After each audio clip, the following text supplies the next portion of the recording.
What are you doing in this government? The same government that in an Arise interview in 2013, you described as president-select rather than president-elect, accusing INEC of manipulation and all of that. You are saying you were in court to say that it was a rigged process. Those were your words. You know, you had casted many doubts on the veracity of this government. You know, you had said a lot of things against this government. So the question is, you know, people are asking, what are you doing in the same government at some point that you said, if they vote for APC, it will be like going to a night of 1,000 laughs?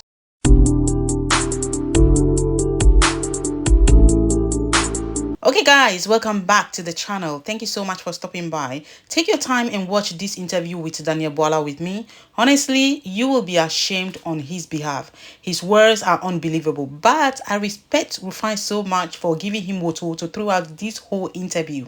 Rufai is known for not holding back. He just says what he wants to say, the truth, and this time he didn't hold back at all. Thank you for having me. First of all, I do not think by 2013 you were recruited here.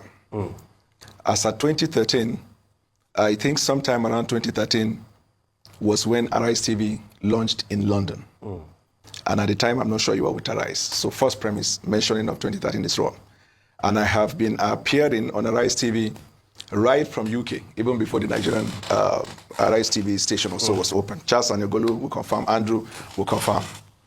So that one is one. The second one 2023. It's 2023 you said these things, but no, you just said 2013. It could be a slip of tongue. It's 2023 no, you said first admit that you were wrong, that you slip of tongue. Bwala, I know your deflection tactics. No, you can't play me at the game. Did you or did you not say 2013? Go straight ahead. Answer the questions. I'm not writing jam here. Answer the questions. Answer the questions.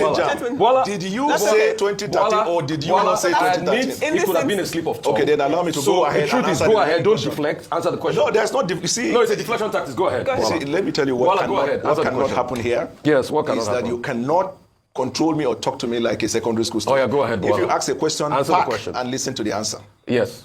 So that's the first correction. Yeah. The second correction has to do with what you wanted to know about the activities in Villa. Ordinarily, I would have said it's none of your business, but I will help you. My office is 101 in the State House, Presidential Villa. I'm a special advisor to the President. Was initially announced as special advisor, media and public communication, redesigned to special advisor, policy communication, status special advisor, no demotion, the same. I have unfettered access with the President. Last week, we had a meeting. Let us throw that one off the corner. You said Sunday Dare and Bayo Ononuga corrected me. That's wrong. It's a press statement that was issued from the presidency. There was no specific individual that corrected. Why did you call yourself a presidential spokesman? Let me finish. I'm still a presidential spokesman. Okay. Yeah. The statement that was issued said that instead of one, there are 3 presidential spokesmen. Okay. Let us throw these ones that are not relevant. The reason I'm here today is because I have never been afraid to appear on Arise TV. I have been a friend of this TV station, and like I said when I began, I appear on Arise in London and here. During your gossip section, you call it stories trending. No. It's not gossip. Yeah. It's public opinion. You call it, I have opinion, the same way you express your opinion, I'm expressing mine. But it's not gossip. The gentle lady here, Ayo, insinuated by what she said, let him come here, as if I am running away from coming to this station. It is for that singular reason. I tweeted, I said, that is innuendo. Fix a date and time, I'll be here, and I will come to the Lagos studio to answer your question. Very good. So answer the second question I asked you. What is the second question? The same government you said all those things about. Yes. That Tinubu didn't win this, and all of that. That processes were shambolic. You were speaking for everything. Yes. You admit you said those things against this government. Why are you still serving in this same government? Good. The government you called a night of 1,000 laughs if they get elected. Why are you serving in? Are you part of the joke? So if you ask the question, you wait for me to answer. Go ahead, Bwala. Good. I was in the opposition. Yes. In case you don't know, the role of the opposition is to oppose the government. In doing so, you de-emphasize the strength of the government and emphasize your strength. Where they have strength, you allow them to argue their matter. They rest their case on their strength and not on the weakness of the opposition. When I made a decision on the 10th of January, and after I visited the president, from that day till date, I speak well of the president and I support his activities. Now you ask, I spoke. Can I have water to drink, please? Sure. Yeah, please get him water. You said I spoke against a lot of things. You delegitimized him. You said it was not a legitimate government. All the things you said. Do you still stand by them, or you had a change of heart? They are irrelevant. They are irrelevant. So the question is, you are not a man of convictions. Because if you said those things out of your convictions, then so your convictions change. So here, every day, wike. And at the end of the day, you people sat and nominated him as the best minister. So you are not a station of conviction. Anyway, it's not Arise that nominated him. It is this day that nominated him. This day, secondly, so you are saying you don't have convictions. That's what you're saying. You don't have conviction, wike, and then you came together. Mr. Bwala, okay. Mr. Bwala, thank you for honoring our invitation. Like you posted on your X that we should give a date and time and you'll be here, and you honor that you're here. So let's examine some of the things that you said, right? Yeah. And I say this because beyond conviction, you almost seem like a prophet. Beyond just touting the APC as, you know, a party or a party that's a joke, you also examine the manifesto and analyze the policies of the president. So if we're talking about that now, that is in government for close to 2 years, we'd say that some of the predictions you made were actually quite accurate. One of the things you said was that you will discover that every promise put in there, it's on its way. all right? Unless it can show that there is a plan to create production, everything is about borrowing. And they might end up borrowing your intestine, your kidney, and every part of your being. That's what you said. Now, this administration, since coming in, has indeed borrowed to the extent that Nigerians have started to raise concern around our debt burden. In fact, our debt to GDP ratio is at a record high. What do you have to say about this? Do you still agree? Do you still agree that there are better ways to address, our current economic situation, e.g., production, driving production, rather than borrowing, as you predicted before this administration came into power? So I criticized the administration because I was in the opposition. When I made the decision to support the president, I decided to pay attention to his policy, like you talked about the manifesto, and to further do research. Yeah. In doing so, I tried to look at where there is, for example, quote-unquote a failure. I tried to know why. So, for example, there was a time there was this food inflation and it was carried all over the places. And then I tried to look at what actually is the cause of the food inflation. And then I realized there was a natural disaster in Borno, Yobe, Adamawa, which could have caused it. And then we have insecurity in the Northwest. So the research is to find the reason for whatever is the policy, the reason behind the policy. And then where, for example, there is a misinterpretation of the implementation of the policy, we come out and we give our perspective. Government is not perfect. Government will never be perfect. Government is a work in progress. And at every given time, government assesses what it does, take feedback from Nigeria, improve upon it, and move forward. There is nothing magical about everything I said before and what I'm saying now. I said it in my capacity as an opposition. So you're saying that, so you're aligned with the borrowing tactic of this particular administration? I take exception to the use of the word line. Okay, so please, we word that person, because that's my take, like you mentioned. Yeah, so because my take is you're wrong in the use of that word. I just explained, I say as an opposition, I oppose the government. As someone supporting the government, I speak for the government. So you backtrack in terms of our ability to produce rather than borrowing? Oh, you mean in terms of the Yes, borrowing? I'm saying about your statements. Leave opposition. Tell me the exact statement. I said it to you. I said you talked about the fact that this administration should be looking at production as opposed to borrowing. That in the event that they came into power, they're going to borrow our intestines, our kidneys, everything, which is what we're seeing now. Have they borrowed your intestine? Well, I mean, you were saying it as... You say what we're saying. You were saying it as... It was hyperbole. You were using it as, your words. I really want us to get something out of the interview. So it's not just about, you said, I said, I didn't mean that. Just in terms of your analysis of the current borrowing structure of this administration, is it productive? Should we be focusing more on production? Are there ways that we can be a production nation as opposed to a consumption nation so that we're able to reduce borrowing? We've had a number of analysts come here to talk about how we can finance our debts in more creative and intelligent ways that's sustainable. So that's all I want you to speak on. Yeah. Government borrows and there's a justification for borrowing. Before now, I didn't care about whatever is the justification. But now I realize that for government to be able to carry out its mandate for the people with limited resources, that's the whole essence of economy. If you cannot find where you have revenue or the revenue is not sufficient, then you have to borrow. I'll give you an example. There is a research, an agreement by economists that only in infrastructure alone, Nigeria needs to spend between $30 to $100 billion annually. And then to put it in order to meet up with the deficit. Or, in proper perspective, over a period of 30 years, Nigeria must spend between $2 to $3 trillion or to $3 trillion.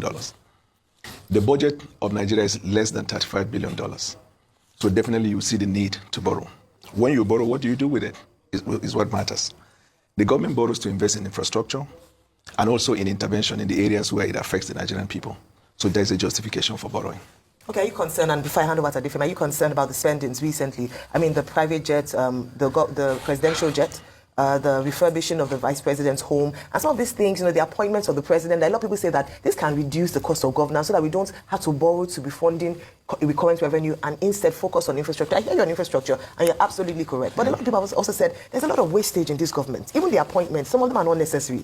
In terms of even the spokespeople, we have more than enough that we don't even know. Sometimes you guys clash because you're doing about the same things. One person will release one statement, the other person will release something else, so that the president can actually trim his cabinet. The president can actually reduce his spending so that Nigerians can see that this borrowing is not just going to fund personal, personal largesse, but for the good of the people. My sister, we are not many. How many are you currently? Well, you can count and let me know, but I know that in this your morning show, you have about 7 or 8 of you. Why not one? Like Charles. This is not a government establishment. It doesn't have to. No, you are talking about effectiveness. No, but this is not taxpayers' money. No, I'm just giving you an example. Charles and Egolu does that alone, but you have about 7 or 8. That's a loan format. That's a morning. This is and you also want to know that show has shorter hours, and this is longer. So let's not even talk about television format. Just answer the question. That's another thing entirely, please. With regards to the spending, and once you do that, then Adefemi would ask her, because my question is around spending, borrowing. It's really important. Okay. So we'll, just after you ask this, you respond to this question. We'll take a short break to enable you. Justifiable, because if the president, as the chief marketer of the country, will have to travel around the world, he will need to be in a better jet to be able to do that. I understand that when Buhari was in power, occasionally his jet had problems. They had to fix it. And then with respect to appointment of government appointees, you appoint to fit a purpose. If there's a need to appoint people, you appoint. Where the trouble will come is when you appoint people and they are not effective in what they're doing. So if you have a reason to explain why we're not effective, we'll be happy to answer the question. But if you're talking of the numbers... Right, Mr. Bwala, I know that... Before we go on a break, something you said the president needs a presidential jet, that's why he's buying. But he's buying an A330 Airbus. Do you know how big that plane is on the consumption? It's like for a presidential jet for a country that is going to take loans. That's an overspend. That's number one. Secondly, how can you justify the economic policies when there's been a lot of inflation, 34.1%? Right. For over a year, the CBN has been tightening. We've had recourse to nothing. Even the monies we're borrowing, we're not seeing it. Do you know what your own health minister said recently? Pate, out of over 200 billion in for capital project in the healthcare sector, only 20 billion, about 23 billion was released. There's a big budget underperformance. Your Senate president did say budget performance was 50%. That's an appalling number for all the loans we are taking. So how can you justify the economic policies when the economy is not looking good? We can't even, perform effectively the budgets and Nigeria's industry. Our economic policy has been, in my assessment, doing very well. Because where we were before President took the oath of office and where we are today, from the economic standpoint, I think economists said that it is safe to assume that Nigeria is not to be dealt with the feeling that it is going into disintegration, because the fundamentals of the economy are put in place. What are the fundamentals? Remember, Mr. Rufai, that we are dealing with a nation whose national budget is less than 30 billion. And I just said when we began that even in infrastructure, this is expert opinion, not ours. They say you have to invest between $30 to $100 billion annually. So, and then you're dealing also with a nation that the infrastructure is in decadence, so to speak. We don't have good roads, we don't have airports, our hospitals are dead, and then you are looking at a critical situation like that, you are trying to navigate with limited resources. So, given the circumstance of the case, and then juxtaposing that with what we are doing, I can tell you, for example, you talked about inflation. The current food inflation has gone down because food prices are going down. The general inflation of the last month was far better in terms of than the previous month. And this is because, Mr. What Rufai... statistics are those? Because the inflation numbers, general inflation numbers, increased. In fact, we were turning down to 23%. Now it's 34.8%. As when this administration got in, inflation was not up to 30%. Right. This administration have increased inflation by close to 10% percentile points. Yes, but it is to be expected, because when you take policy reforms, it is like you're pulling down the house to reconstruct again. We were living on, at the time the president took the oath of office, if you remember, about 26 or so states of the federation were adjudged as bankrupt. They couldn't pay salary. That's not our challenge at the moment. Because of the increased revenue, states are paying salary. We are now urging them to go beyond that and deliver on the mandate to their people. That's one area we've dealt with. Two, the various interventions of government in terms of supporting the states and then providing in direct intervention on Nigeria. So, for example, if you look at the medical sector, if you look at the agricultural sector, the kind of investment we put in there, definitely, there are some investment that will take time. If you plant a seed, it can't come out tomorrow. But it's not yielding. People are suffering. No, yes, the suffering. Pain is rampant. That is why every time we beg. Yes, that's why every time, Mr. Rufai, we keep begging the Nigerian people. See, leadership is about accountability and respect to the masses. We cannot look them in the face and say, we don't care about your suffering or you are not suffering. We're not in that denial. But what we're saying is that what we are doing at the moment, think of a family. Probably the father is used to taking the kids out to the movie weekends. Twice in a year, they go to Europe, America. Certain lifestyles that are, going very, very well. Suddenly, the father realized that all these things are spending. But when did these people come for you, Bwala? When? When did these people come? Because when those policies started to kick in the early days, you said this was not the way to go. I mean, you were at variance. So that's what I'm saying. Where is your conviction, my friend? And my sister, Where's that your is the reason conviction? why I'm saying that a man who is in the opposition does opposition, and especially in this part of the world, Africa. So if Atiku had been elected, you will follow Atiku to State House. You will not. I don't discuss if. Was it because I don't Tinubu discuss was if. elected? No, I don't.